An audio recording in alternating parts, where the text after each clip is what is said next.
Vi initiativkon å være hjertelig velkommen til å ha til å holde Altjóða det Teirra og Brek 2021. Begge tid som sitter her, og øysene tid som fylger vi kring landet. Mekt varspar kvørst ljus av Brekøtje hendadeien 3. desember. Dævren vær avsetter av samarbeid tjøen i 1992, vi til endamalet nemlig at varspar ljus er rettende og øysene livekår til okkon som Bera Brek av øtlån øtjon i samfunnet. Og i så vil dævren ha til hilden sammen med Limafellen her og i Mekthusen av Oslandsveie Tudjese og i Torshavn. Her skrivstova okkara, og nøkra Limafellen hava øysene sånne skrivstova her. Om du ivast ui, hver Limafellen i Mekt det, så det de hese.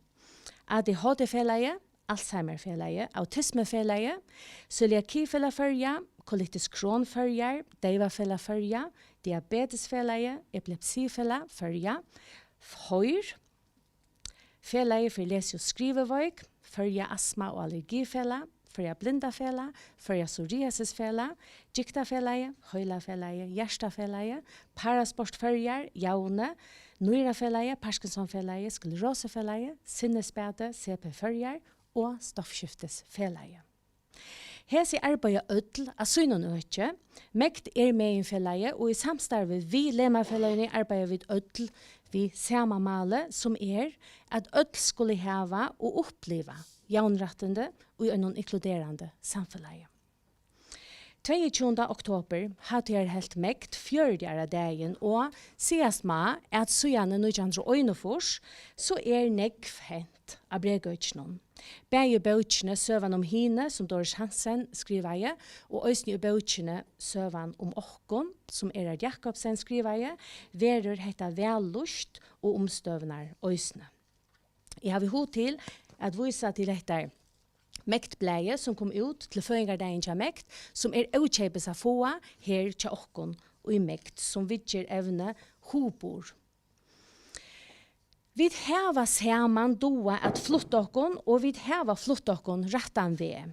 For Mekt, som iverskipet av røtten av Brekøtjene, hevda tøytning allsamt av minna ødel av at Estesottmalen og i hver virkjenter av førja Løktinge i 2009 sjølvande male.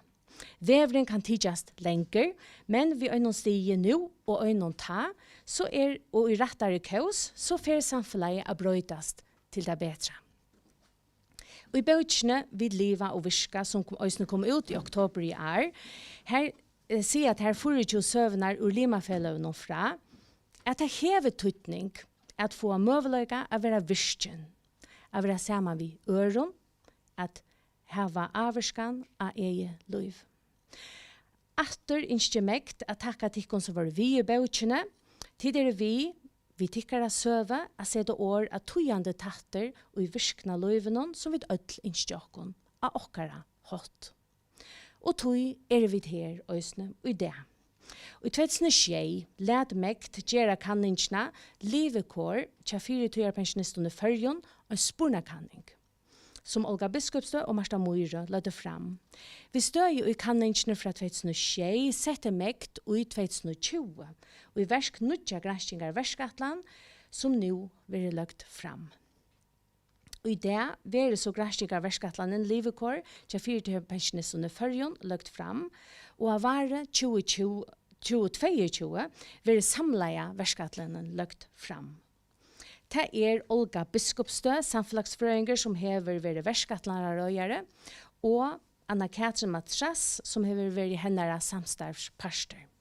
Sammen med forskvinnene og EL-skriveren Jonver Kristiansen, til Mekt, heva Laura Apol, EL-skriver Sinnesbæda, og Ragnhild Dahl, Rajevica Jauna, Fyruskaini og Herit Albinos fra Fråskaparsetter Førja, sitte i fylgjebøltsjonen. Takk for tykkara store arbeid, og jeg må si at vi spent at høyre hva granskingen viser. Vi hava okkara værhoa, og råkner vi at Limafellagene sammen vi okkon hava te. Og det alltid avverst å få det sett inn i gransking. Hetta er gott anbod til okkun øllum, mellom anna fyrir jeg vita det så som langt har sagt, at vi flyter okkun rettan vei. Det hava vi jo ikke rettelig vita, det får vi ikke vitan utan at spyrja så Kanningen gjeve sjåvande mekt, dagførda vitan livekår til 4 pensjonisten, og kan styrke og stola under arbeidet til okkon og limafelløyene, for jeg bøta omverande støver. Ut fra verskattlandet vanta mekt øysene suttja det som søgnast i æren i høve vært gjørst av økjennom monar. Og tillæringar og i verksedaner det her rødt. Øysene gjør dette politiske skibane hotla vitan, hvordan det monar det som de hava allerstørst averskan av. Mekt innskjer øysene i det takka betre stål og sjukrakassagrunnon 4 stolen. Utan stål fra tøymon hei henda verskattlanen ikkje vært gjørt. I 2006 til i det 2021 det 14 år. Og vi vet at disse 14 årene samfunnet nekvbrøtt til skipanene øysene. Hava 4 pensjonister i Førjon finner et bedre liv. Hava vi ta nøktande, sleppa vi at elska, av være elska, og få møveløyker av parster av tog som annars rører seg i samfunnet. Det spurningren. Vi har sånn åren, ferdig bjøa, Olga Biskupstø, velkomnare. Hon fer til neste lytla togmann å legge fram det som i høveshøyden vil sagt og i fragrøyngene. Takk for det, og gjør så vel, Olga.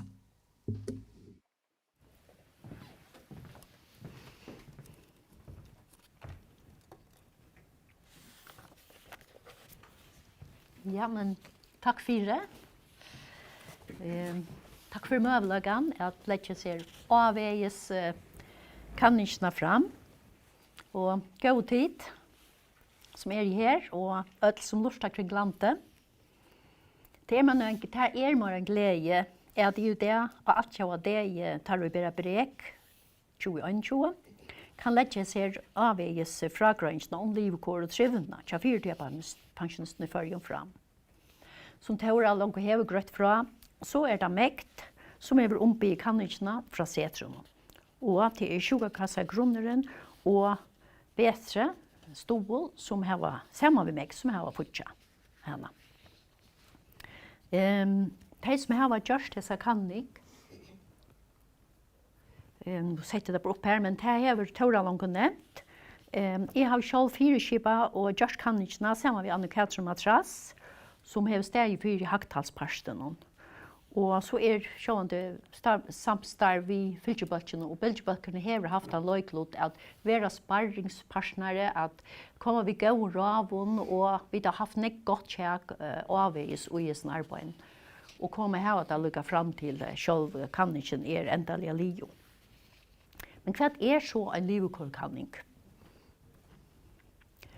Der første livkårkanningene var gjort der i trusjonen. Her enda målet var at løse budskaperlige og politiske kåren til imskun sosiale bølgen og i samfunnet. Omframt det lykkes med å finne skillnader og i midtlentår, og ikke minst å kanna om budskaperlige vokster, og isne bøtte om kårene til borgeren i imskun London, som har gjørslykker livkårkanninger. I norra London, her har vi skipet okken etter en løstig vi kallar universalmodellen, som merker jeg vil hava en stauran allmennan sektor og skal tryggja velferna til öllum borgaren. Her har livkårkanningar og gransking og sosial og nyskiftum særlig lagt dette av kanna hvordan velferdartiltøk rikka velferdarpolitikkeren lever opp til sitt endamål, men også fyra kasta ljus av nyskift i samfunnet og være et uskøyde til kjærkje om velferd og trivna. Og det dette som vi til som fører ikke at denne kanningen også skal kunne føre til. Vi en slikere kanning kunne vi med til annet stedfeste månen i middelen til mål som er sett i velferdarpolitikken og verløyga. Vi kunne også vise veikløyger som kunne være i okkara velferdarskipan, og også opplyse om støver til borgere om vi kjørte og foreløyga, vekkene sjuk og brek. Og så vise avskifter som folk annars ikke våre vær og vi. Ikke minst vise tropløkker som så gjerne kunne løsast åren og sant der. Og i tøytslige oppgaven som vi finner fra megt, alltid det stender her igjen, vær å få en gjødlig løsning av hvordan folk vil mye og hakste fyrtida pensjon, her var det gjeranstedet. Vi tog seg at syndrom vi skulle ta ære bølger inn, det jo et øyelig brøst øke, men vi valgte likevel at avmarska det lettere fyrir at oppgaven skulle kunne bli møvelig. Hende kanningen tog ikke så stor at hun meknar å lyse kårene til ødlån limabalken og hesen omfær, men hun lyser omstøver og vi hoksa de fleste kunne kjenne seg atter. Kanningen skipet i två parter, til en haktalsparter som lyser pensjonsøkje, i 12 og 12, og en samrøveparter, og i lyser urslit fra 21 samrøven. Her vi til få innlitt i gjeranstegen, forskjellige støvene og trivnæringen som fyrtida pensjonisten.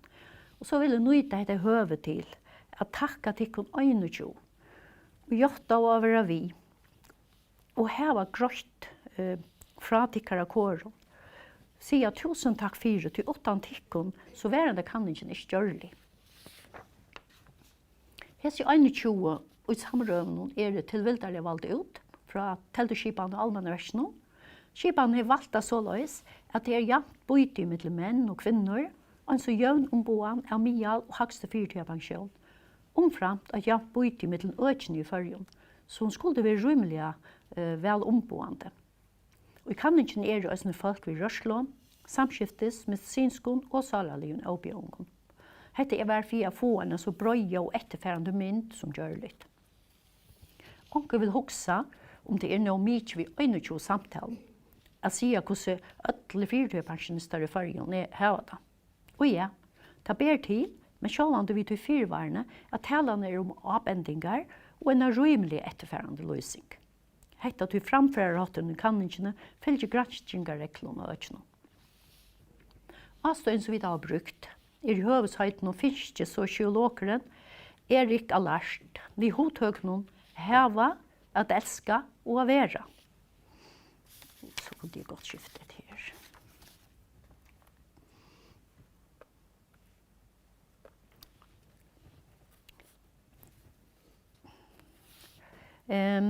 Som grundal, vi har brukt dette som grundal under samtalen. Og her framt så nøyde vi døsne avstøy, og nå Axel Honnit, Jørgen Habermas, som også vi kjenner avstøyinger, og som grøyna vi skifter rundt om vi-kjenning og lottøk. Da vi tåsa om at heva, så talen om at heva materiell fortjærlig kår, hvordan det ser ikke ut. Og også om telefonet, som en har utgang til og i næromkvarnen. Utgang til døms til vitan, til kunning, utgang til bygninger og tiltøk, frutjer og mentonarløyv. Og i hele tiden omstører virka fire at en kan hava et godt liv. At elska, her vil rokt at de sosiale sambandene, mittel annet familievirskifte, sosiale samband vi viner og familie og annars, og så frutjer fellesskap. Og om det fysiske, fortjellige eller sosiale erfaringer, at her fire at en ikke kan ta lot i sosiale løgnen. At vera nekar. Disse spørninger tenkt at tøytningen kjøtt i ønstega, at kjenne han nekar og i seg selv, at ha en samløyga og kjenne seg virda, ha avvarskende samfunnet, og ikke minst å kunne realisere seg selv. Alt dette vi skiftet i nutøyer samfunnet legger opp til at ødla har rett til. Så kommer det sender til urslitene. Hvordan ser så urslit kan ikke ut? Tega og lykke og trøyva ut noen tøl her. Ja. Og vi tar hukt etter, og det kom ikke noe sånn, jeg har tøl til det, jeg har tøl, og vi kan ikke noe, men vi tega lykke.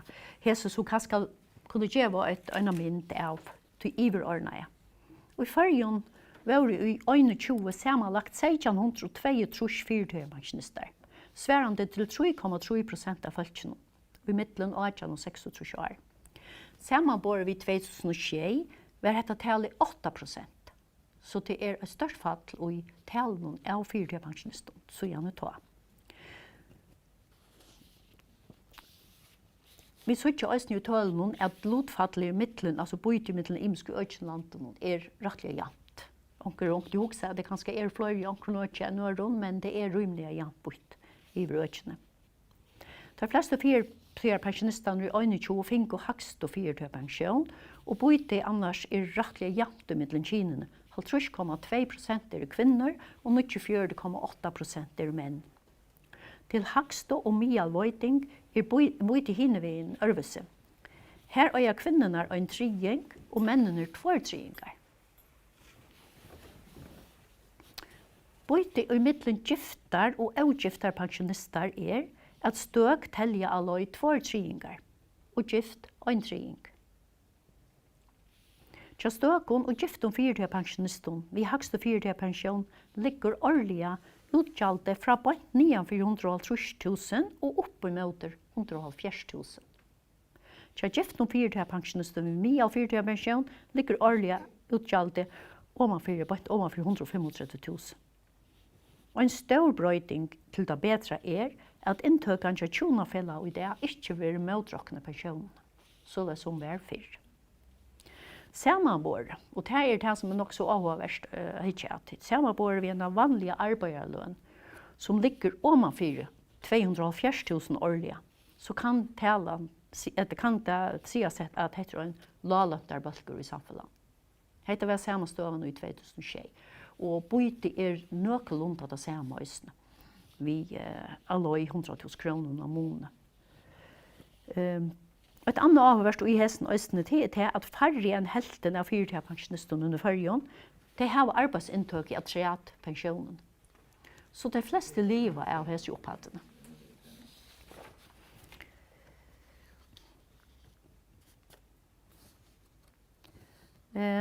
Jeg vil lukke tryna som vi så i 2006, østene 4 vujere at kunne liksom lyse hva det som hent. Han kan ikke vurske okkon en samfunnsbølg og ikke hei nøktande kår. Fortsatt var støvann til de fleste at det var nøyut vi særlig tiltøk for å få peninger røkka til. Og her var familien alt avgjørende for at det overhøver kunne klare seg. Av flest ødlund økjen var det østene avmarskingar og trobeløgar, lukka fra bostier vi kjøtten til uthusing fra arbeidsmarknaden, til vantande møllagar vi vittjer oppvenning. Alt møllagar og avvarska og livkorn tar verra veien. Så minka om livsvire og i ringasta før i hei visser øynsemi og avbyrging. Fløyre ta nevnte trobeløgan vi mittel anna samskipan og vantande tjenestun fra helseverskjene. Og ta var tåsa no vittjer og oppvenning. Men det var øysen trobeløgar vi tjenestun fra taverande i almannastående og hjelpetøla i støyen. Det var lust eller vurst og i tog kanningene at samskiftet med almannastående alls ikke var nøktande, og det var større sakne av kunning og veløying. Og i tog kanningene tåsa de murar og høar gærar affærer på for at noe inn i ter allmänne skipanene. Vi tar ikke se så uttaler, så egentlig uttaler så i hese kanningene som må være i 2006. Men hon vi skytten var ikke god. Måløgjen for faglige og personlige menning i 2006 var skjere av norska, og ønsem, særlig ønsem i halvtid, var øyelig dominerende i 2006. Det synes jeg ikke på samme måte i hese kanningene. Nøkere av tøymen som var vi i kanningene i 2006 var rettelig virken og i arbeidene bøte om å avvarske sine egne støv og støvene til øren 4 pensjonistene. Mittel annet vi er virken og i feløvene som nu og som det gjør det også nu vi mekt. Så kommer vi til det som allmannaverket, lustig og vurstig i kanningene 2006. Vi lødde kanningene fram, og nå ble allmannløk fram, så går vi stående noen målager, for jeg leser om jøkken, og kommer vi vidmerkningen.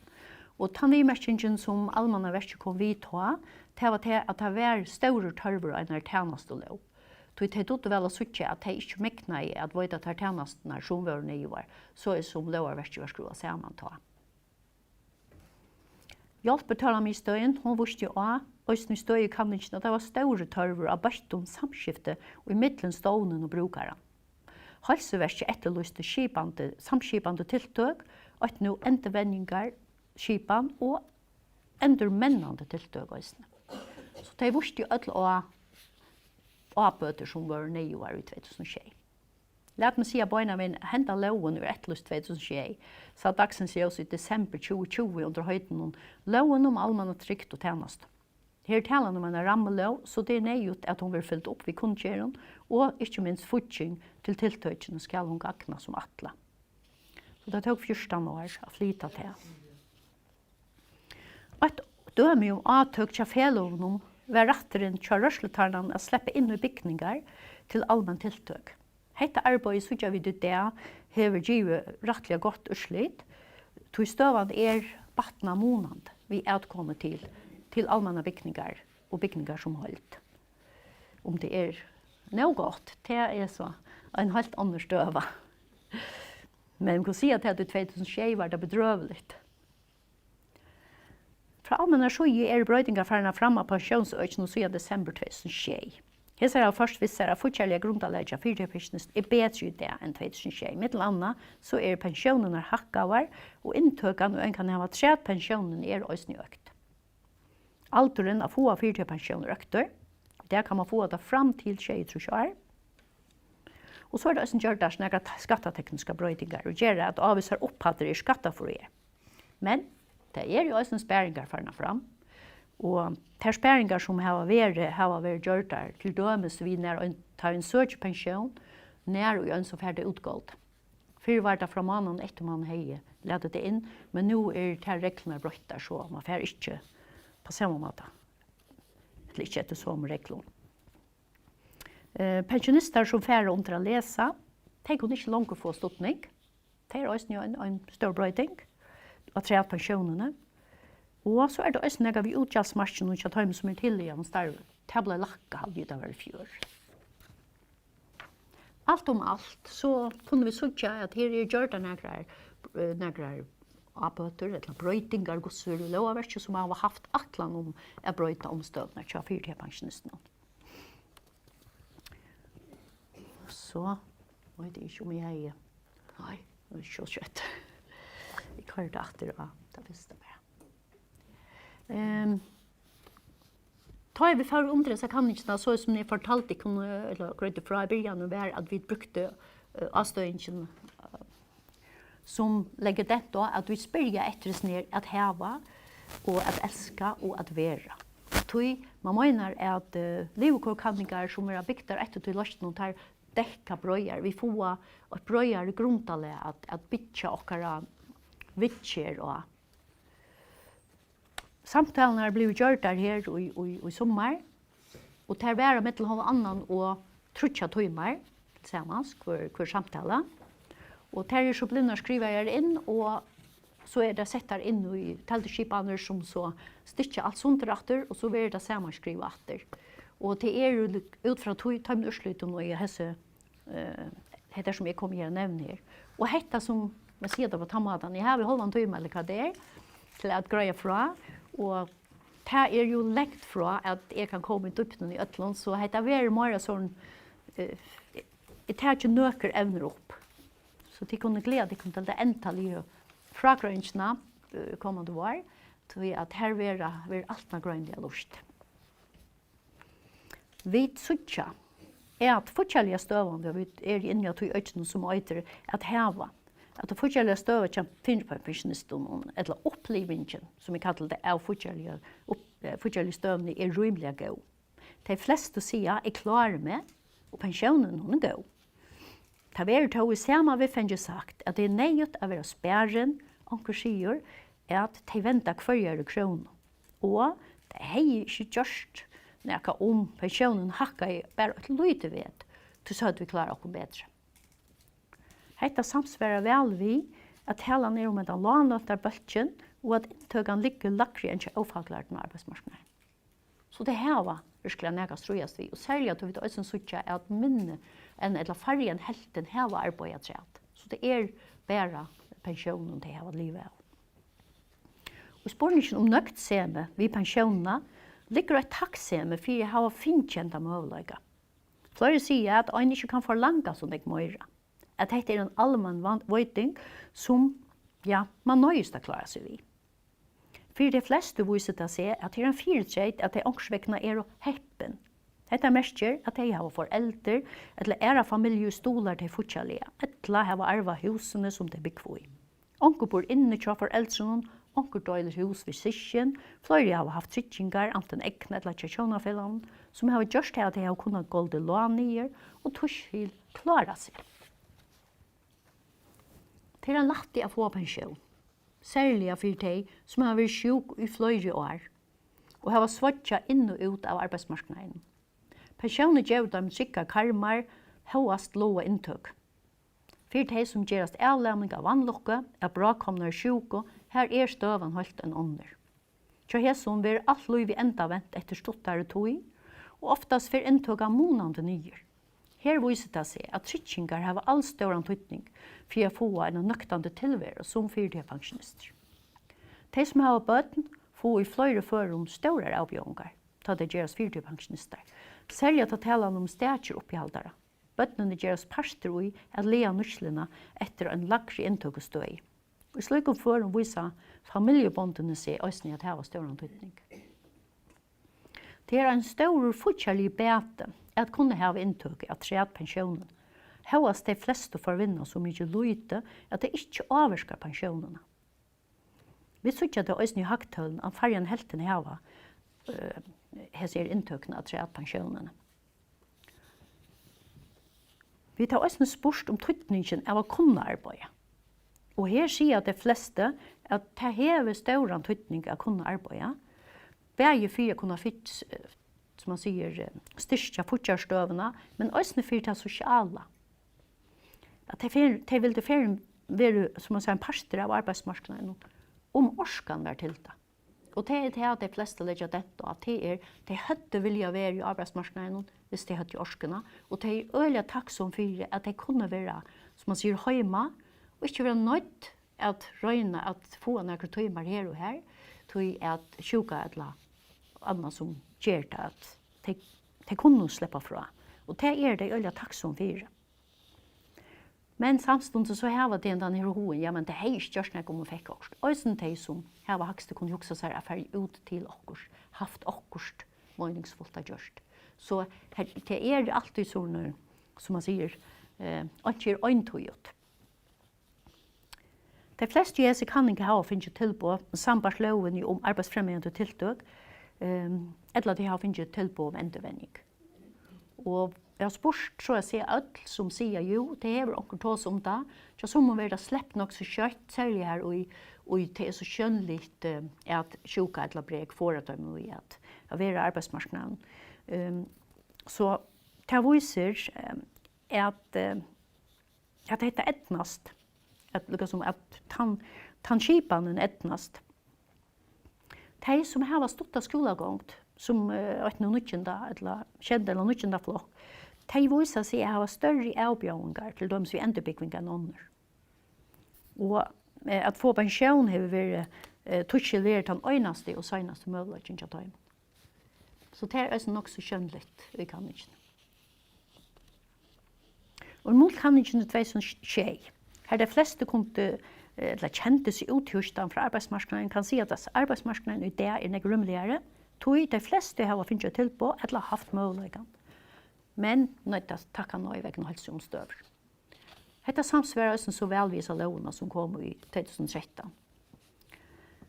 Ta en gjerst fyrtøya pensjonister, så vil tilværanløgt i karmar og gir skipeier etter allmenne lovgav. Talene er ikke langer om en skipeier arbeidssted og frytøy. Flere sier at dette fører visser at deiene renner sammen, og tar være et tomrom her det før var arbeid.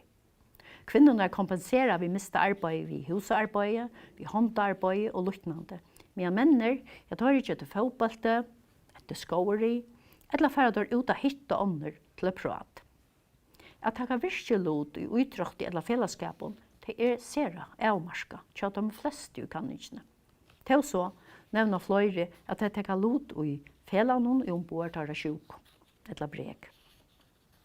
Spurt om tarven av tjenestånd, og vi kan fylle etter tomrum i gjeranstenen, svære ødel vi modifikasjonen, at de hadde takket ja til et allment tilbud, her en kunde mette seg, enten handalige eller andalige, og kunde møtt øren i sånne støv, som teg, frukt, og ta det orska av.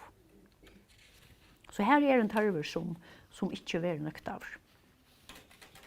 Flest ødle kanningene til sida at de får en dikta gå av tjenester på helseversjonen, men for de fleste det størst tap av helsesøyene, ta i de lio av helseversjonen, og flyta seg iver allmanne versk.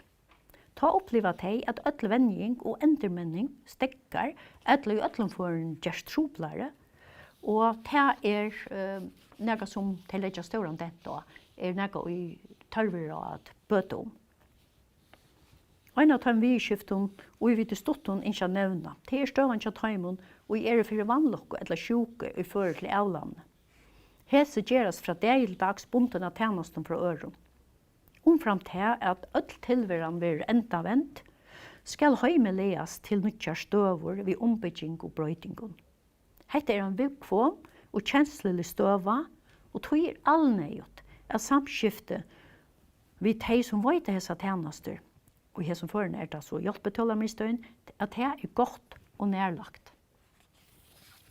Høyas hjelpetølamistøyen, og i 2006 leie dette at det var tørver å bøte om just dette samskifte, så viser henta kanning at dette et verilig vaktlig og tørver arbeider enn i 2021.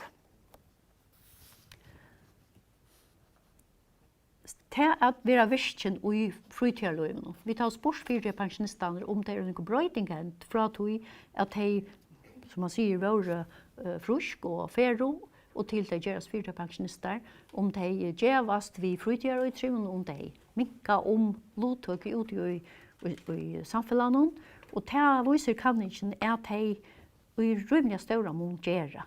De gjøvast vi utrettet og øren. Og som føren det vi er nødt til det, men vi at den spyrja nærlig inn til det, så heva det så måløyger, men seta seg ikke føran for det. Ser man omtidlig av hesson parten at heva, så det stått om tann at 24 pensjonister ser eimjoker og takksommar for de måløygerne få pensjon, og at de gjør alt for å mekna at livet av henne. Hva det innebærer krona vil vent. Og til også en større sakner av kunning og vitan om retten til måløyger. Det en veldig større trobløyge. Tja, et eller førskom 40 pensjonister. Høyas tilfant jo i næromkvarmen nøktande, altså etkoma og hentløyger, så tidsis virksomhet og lottøyga og i sosiale løyvnen allukavall av være kjerst. De fleste halda seg atter, men sier at det grunnt av kjenslene av, men sier ikke faktisk, nå tog jeg her, det nemlig ikke at det grunnt av kjenslene av å være sett til såis. Det var, og jeg kan ikke vet skje, da følte de at de var sett til såis, men det sier de at de ikke kjenner det i det. Så her noe brøtt vi hukbord. Det har bøtt om frustrasjoner, sagt og styrst om helsestøvene og trivene at det var bindelig i midten til allmänna og fyrtidspensjonisten. Øyne kunne hukt at samla og støvene seg vi kommande og familjene og kom vi kunning om retten til måløyger. Dette her en ny støva som kommer borstrur, som en samling av tog som de tås om og forteller. At det var en av tåsa vi og kjente skipanna og visste hva horaren skulle bekke på. Som nå halda fløyre seg atter just årsaket av at de ikke vet hva de skulle fære. Det best få i kanningene som sier at de bruker heimasynene til almannaversjonen, og noen har ikke telt til dømes årsaket av årblindene. Og det veldig an i Østning hese kanningene og 21 folk som sitter ensamhet, de ikke avbyrd til at de har familie i næromkvarmen, men de avbyrd, man kan si, fra omheimen, vi til at de ikke har utgang og foreleggende til å ha utgang til tøkning og det som annars fyrfest. Og det ikke som ønsken ordentlig teker hånd om det. Her ønsken. Så kommer vi inn til neste evne som om det at elska. Hava familjene. Og i som parten lyser vi stått hva løyklot familien og viner hava, og så kommer vi til å lyse inn og sosiale trivna. Og det var så spørst under hesten at elska.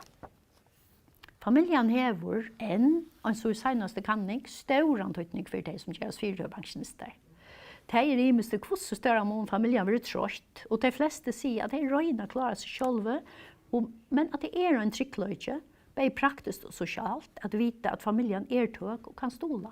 Og anker nevner familierna som det eneste tryggt ned. Og nevner at vi tar så ofte om at akkurat velferdskipene trygt ned. Men så opplever fyrtøypensjonister kanskje ikke at det just det. Her det familjen som det større trygt ned. En skjønlig brøyting som hendt i mot 2006 og som latter måneder om bondeskapen til familiene. Det altså utkommende til flyktningstjenester. Begge ter fra kommunen og fra landet.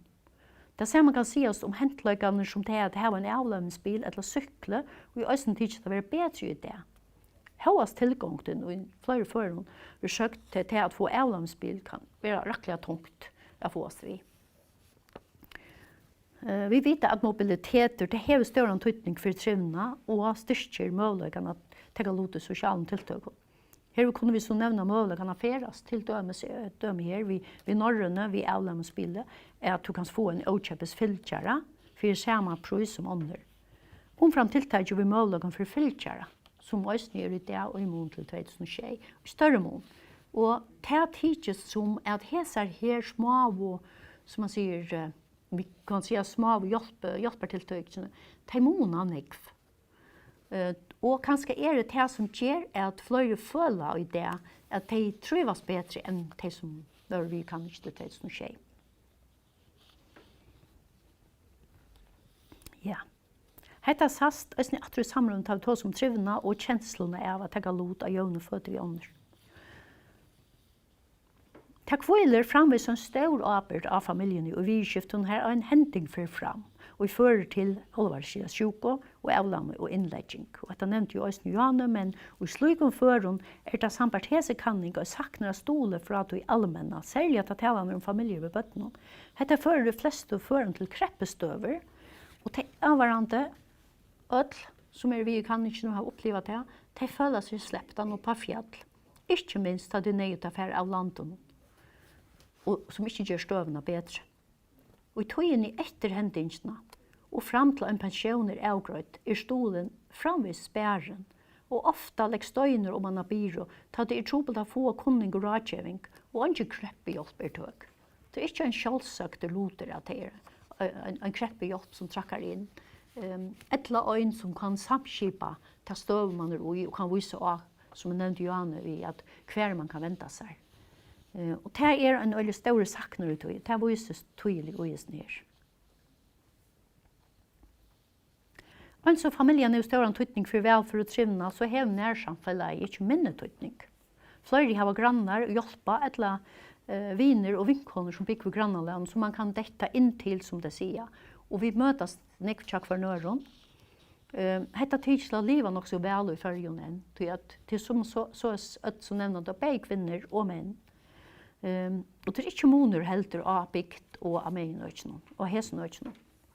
Det veldig vanlig så at det vi at man beker køker til hver annan, eller hjelper til å ekvarstera skrånene. Det noe som de fleste nevner. Men høyest har det ikke stått i midten familie og grannar til å ekvarstera skrånene, kan veveren inn til allmannaverket være rævlig lenger. Kan ikke viser at trobeleger til dømes og en familie kunne vekse seg større og det vil tidlig hånd om der. Det særlig trobel til talene om familie ved bøttene. Her viser det seg at være vantende samskifte og vite om hvem man skal vente seg til og skaper det største trobelegene. Det større trobelegene enn det nøyet. Som nevnt så det utrettere kveld, utrettere kveldskole og andre tiltak utenfor hjemme ikke så nekt trøst av fyrtøypensjonisten. Dette fremmer også om mentoner tiltak. Kan ikke vise at dette grunner av en 8-4 ikke er megna eller ikke kunne velge seg med den nye løven. Det bedre å holde seg hjemme. Dette viser at her et øke og i 18 folkehalsrøy i 80 av et sjønøyken i møter. At de har jo bruk for å komme ut og røre seg, men de har bruk for seg i håndene som teger dem. Til områdene for trivnene i Gjernstemene dævlen og omkring 80 skipavr. Hetta en avbjørn til fleste fyrtepensjonistene. Her det sier at han første parstren av denon, og det flere som sier det, han sannsjarligkjent. Og at det en begynner etter middag, ta i andre i huskene komme hjem ur skola eller arbeid. Og det kan bli en rettelig innehaldstom geranstaver som ser så løs ut. En sånn avskipet av det kan føre til mistrivna og ensomme, det få som nevner ensomme som en trobeleika. Hetta samsvarar vel vid til samla av nyestøvna som sier at trivnavren som holdt a gåar løy. Høyast geranstavren tarvar et innehalt. I 2006 var ensomme en større trobeleik enn ekvom. Alt som kan gjøre mån i middelen 2006 og i det, altså at den utgången til tøkkene og sosiale miler. Dette tykkes være en kærkommen stål og underhold til flere av tømmene som vi har tått seg i. Og det kan være årsaken som det sier at det trives bedre hjemme i det enn til at være hjemme enn det gjør det i 2006. Så kommer vi til den sørste parten av tog som vi har spurt om. Og til å være nækker. Og måløkene mennesker i støvene, og at det var et godt liv. Til å være nækker snur seg om sambandet med løsdeklingen og samfunnet. Å være nækker mestrer også måløkene for å menneske selv. Det sosiale livkåren til førskolen 4-pensjonisten partvist en enderspekling av førskere og hokseneråtte. Og partvist et utslitt av sosialpolitikk og gjør galdende i landet, så gjennom midt i trusjene. At være nækker og at kjenne seg virusmettan, det jo kjensler i knyttet til flere virusskifter i løyvene. Og i hesten parten av spørsmålet kan ikke ha vi sett spørsmålen om overleggene av mennesker som person, også faglig og sosialt, høyest det har kjørte forløyker. Ser man bare vidt, vi kan ikke nå 2006, da var det flere som sa at de kjente seg sett han søye som jeg har nevnt åren, da det gjør det 4-pensjonister. Vi kan ikke nå år si at de kjenner seg sett han til søyes og parstvist, men det sier også at vi kjenner at de blivet 4-pensjonister, men det ganger ikke skjelta vidt. Jeg vil bare slippe undan og si at jeg 4-pensjonist, sier han, og legger til at det ikke påinnelig. Så høyest de sier at de tror jeg var stått i. Her var en samløyke, vi tar som hva det samløyke, og så man kan ikke ordentlig bruke det året. Men jeg hadde ikke at jeg ordentlig ville definere seg som 4-pensjonister. Men helter som høyma, altså at de høymafolk, eller at de de heimlige omførene og til her det gjør jeg gag. Morgen øyn sier seg fra stempleren som dovnan. Tog som han sier, det sast ikke av meg at jeg sjuk. Hetta sier okkon at høyast vi tar flott okkon negv til 17 årene hver vi ikke virkjenning, så vi ikke kommet av målen. At være nekar, en fiskemæver, eller en sjukere røttene frøyngur til, og vi vanlige knyter årene samløyga. Og da vi spyrja, hva er du? Ta en 4-pensjonister, så kvarver her som parten av samløygene, og det skal finnes en nødger. Som jeg nevnte, så det her å være 4-pensjonister ikke noe man gonger og skjelter vi, og tog dette ikke en gongløy. Og i stedet tidses det som at nødger samløygen vil knytte av de heimelige, som jeg nevnte. At det her er huslige oppgaver, fylgja vi og i tog som 4 første familiene, fylgja vi og i togjendon, heima og ute i heime, etla fratta norsk i nære ungformen. At han hatt at kjenne seg som part av nærsamfunnet. Og dette øyelig tydelig jøkkengenga de uiser kan ikke. Og det også det kan sies at være en part av tog at de sier trivest. Samma vi tog trygglagen at de har finnet pensjoner og sluppet undan kjelen støven som annars var jo æren til at de får ut og inn av arbeidsmarknaden. Kan ikke vise at sosiale trivnaren a gåar lov vi undantaget av at det tørvar et kvart å fylle inn i geranslige rom. Tar ånder til arbeids. Altså ikke bare sova, men her var også færre opp til.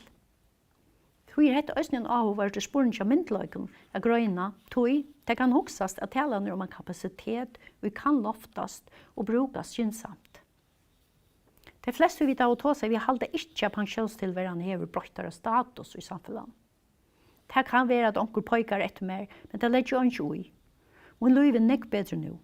Nå skal jeg ikke melde meg sjuka mer, og det gjør meg trygga. Det er ikke så utbrett, og jeg er så nødje kanningene, at året bittare vil brukt, men det vil nevnt. Jeg vet at jeg lever av det allmänna, men jeg søker ikke om negatræt. Og jeg atler meg slett ikke være en større byrra enn i langer, tja samfunnet enn i langer er. Var det en som sier. Hette er bitta være hendan hatt møyra knutt av spurningen om at trøyta er allmänna tjenester.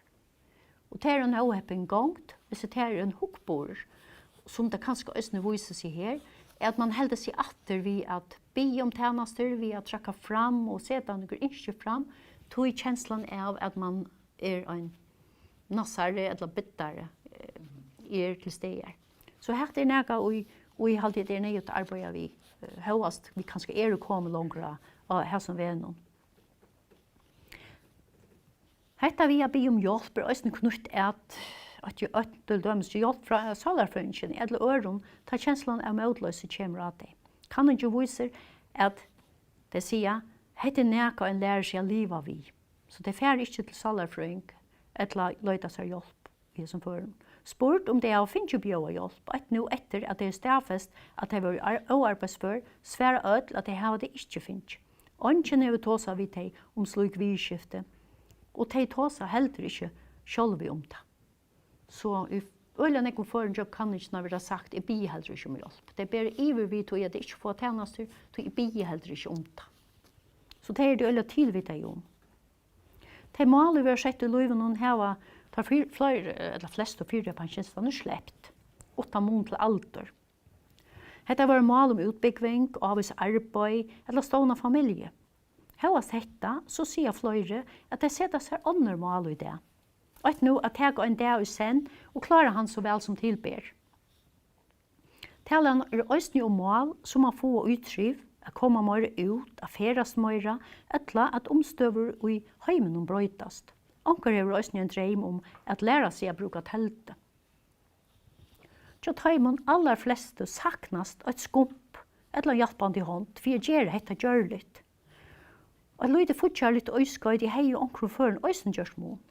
Ta vera saknast etter en hjelpende hånd, og legge dagen til rettes tjannøkron, begge vi rørsle, uttriven og velvær. Det er flere som har bruk for hva som har fått skump, som det har vært nevnt her. De fleste har som det øyne framganger, at det ikke om å ha et verk de kunne genge på i. Det kan så være et arbeid eller uttriv. Men det siste øyne kan ikke er personlig og faglig menning ikke nægge, og vi vil bøye for til pensjonister. Hette er nægge at de selv skulle løyde opp, og som de fleste før i øyne kviler, og at de må nærmest av fyrskipet. Og i spørningen vi sette allmenneversen, så var det liksom også nevnt at de søkja og vite at tjenester når til trivna er jo får, og at det er en tørver av det, men mer at det er kanskje mer oppgaven til en sjølven, er at søkja seg tjenester eller skapes der inni halvdig gjennomsteg. Det er kanskje ikke oppgaven til det allmänna. Og hvis det er hukkboren i systemet, om vi kaller det systemet, så er det sjølvande en avbjørning. Så ofte er det som er 4 pensjonister, eller 4 og ikke akkurat for 4 at sette seg her, eller færre gangvis lukt. Ta mynte vi få av hans spørnekanik at vi har en samfunnsbalkager og ikke kommer ut, vi lytter virken, og vi har hjemme som trykker base.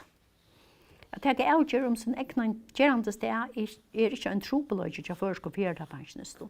Og her tås har vi om at sommersteds hører man at det er stort i systemet noen, altså de har ikke noe fralse, men så ser det ikke ut her til åkken, at sier at de at sier også de er bunten av hjelp og først og skipen i det at de er større mån, de avgjør selv om hvordan skal se ut. Så nøkken er det like med forringer, og jeg har en styrende løyklod i det og etter også galtende for de som sier at de er stort av pøyene.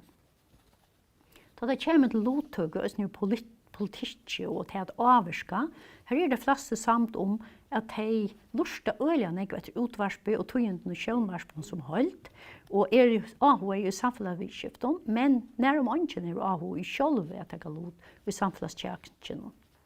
Aller fleste fyrtøyvensner dama vel å sette seg inn i det som fyrer fram. Vi spør ikke noen om de halte at de kunne avvirka sine støve, sier de fleste nei. De halte om sommerløy at de øysene heva ser av litt avvirka. Og det ikke monar om de røyene at gjøre varstvis.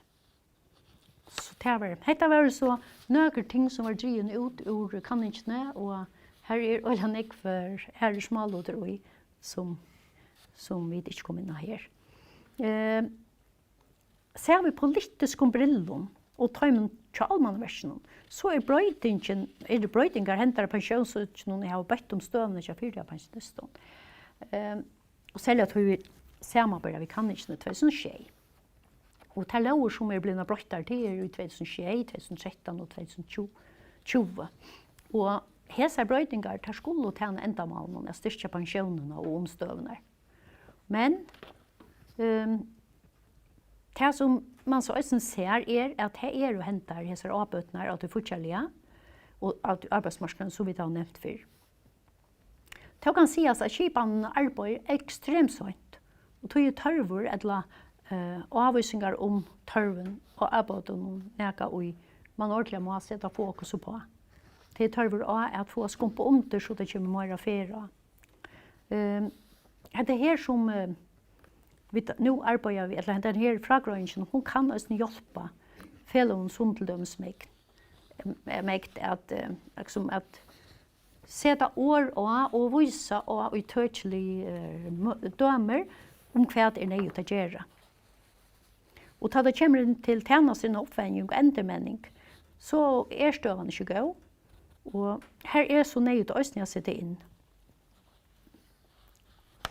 At jeg har tjenester og glømmes innenfor trivne og velvære, det også noe å øyre være en mulighet og en retter til tøymen som fyrtøypensjonister, og at jeg ikke noen mangler det helt månande. Ser man omtidje, så kan man godt si at det tidsst å være en tjekk for midtelen tjenestestålneren og brukeren. Og i hesson føren det fyrtøypensjonisteren og at det allmanne skipene. Det også vidskiftet vi har ekvelig avgjørende tøytning for mulig kan skapa en gjørende sted og et nøktende liv.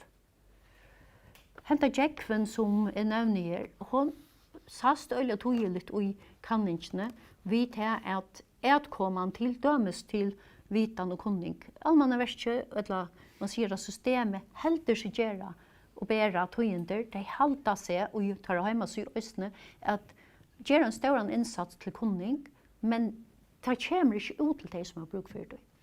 Og til tannjekvene tås jo.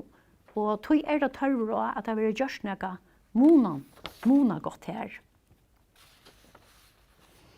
Det vil tilskrive velferdssamfellene, lusviri tilfunnet og stand og ødlende bøye. I hese livkåren kan ikke få vi denne mynd av en samfunnsbøtje som ikke nå større mån for lot ut i sin tilfunnet.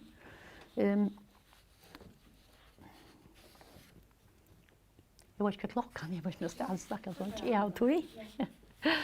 Ja, jeg har lyst til å tenke at mulig kunne mennast og vi har teka lot eller kjenne seg som virta part av samfunnet krever til noen fyrtreider, altså det oppfylt der. Vi vil ikke utbo av tjenesten og utkommet leser. Og det her i kjetan løyber av. Du kan ikke vise at det fire pensjonistene selv og teka arbeidene av trivna og lottøk. Det sier, jeg kunne gjøre mer. Jeg skulle orska bedre. Jeg kunne bare rønt mer og søkt og så videre. Så teka arbeidene å se.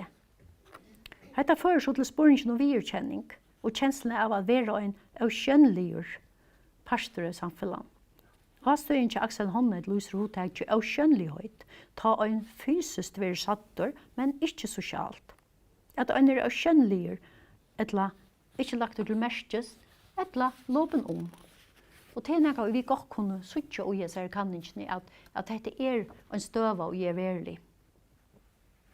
Det flere som sier at det allmänna best hikker at kronen og øyron, og ikke teker utgangsstøy i tog som hver ønstaker meknar.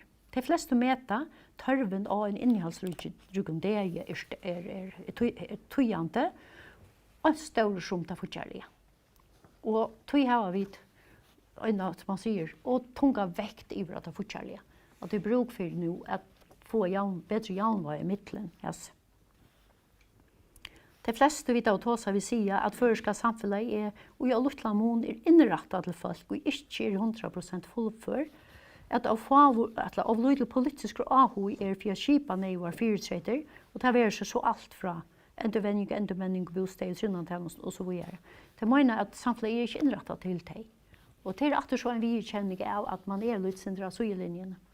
Så på den måten så leser vi til midtlinjene her og i samrøven. Selv om det ting ikke var bøgnløst sagt, så er det sagt midtlinjene her. Ja, vi hese kan så kommer vi til å ha självfest tilfær som til dem som ekte og neffer kan bruke, og ikke minst politiske skipa. At de kunne søtja at her noe og vi kunne gjøre noe vi.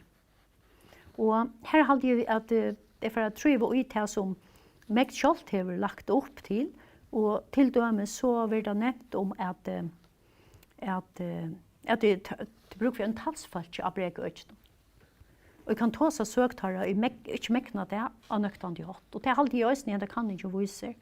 Enda mal vi talsfalt noen mennene i skipan som er politisk avhekt. Vi grøyer i heimelt og brøyen serkonlager som kan komme inn ved tilmelde og styrke kårtare i Bera Brek. Og den øyntene jeg skulle haft serkona vitan, begge avstøylig og praktisk og imot til begge inni her i tjøvene, men også alt tjøv om alt. Et hitt døme som Megter kom vi nevnt som også legger tydelt opplevd kan ikke til at her vil en samskiftes og samskipande deple. Og vi kan savna serkonlagen innan ødslø av samskifte. Til dømes i avbjørnger vi hornsjøen, tale, lese og skrive taleforløgen. Og i en slik samskiftes deple kan ta en tilgang være løkt til rattest for en borgere. Og det det flere ikke får røkt eller nøktende venngjengene i samskifte. Og det altså en trobeløyge. Samskiftet den mest tøyende totteren hvis mennesker skal ha utgångt. Ut i samfunnet så samskiftet det tøyninga mest. Enda mal menna samskiftet så avbjørnger gjerne minne og samskiftet bedre. Her i aller sørste endan så færre vi til å flyte okkon og eisne vi i våra samskiftet som holdt. Vi står i hesare kanning. Det en av djekven som jeg har nevnt, som i midtelen, ta allmann og stånaren og brukaren. Og en av de tingene som vi kommer at prøve å sette noe tilmelde til, det hvordan man kan skal løse trobeløkene ved bortkjent i hesare gjønne som Men også løse hver årsken til det. Vi tar det lettere at det kan som at komme til og å bruke slitt av kanningene. Takk for det var det.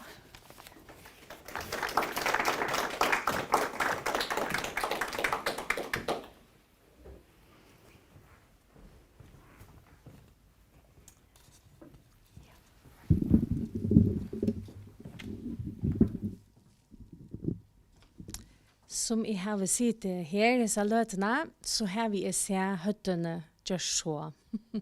Jeg råkner vi, Olga, at her nekv som folk kjenner etter. Og hjertelig takk for framløvene og det. Mye avhørt. Og et annet som jeg var glad for, som kan ikke vise, det at folk som tog seg vi, de glad for det arbeid som limafellene mekt gjør. Og det halde jeg sier øyla nekv om den tøtningen som tid hava og i limafellene 4 og kun ødel. Jeg halde vi det stort å kunne si at vi flyter okkon rattan ved, og vi sutja betar, og det krever å lydsindre av okkon øysne at sutja og virkjenne at det noe sti som enn skulle takast fyrir at følger vera fyrir ødel og roma ødlun.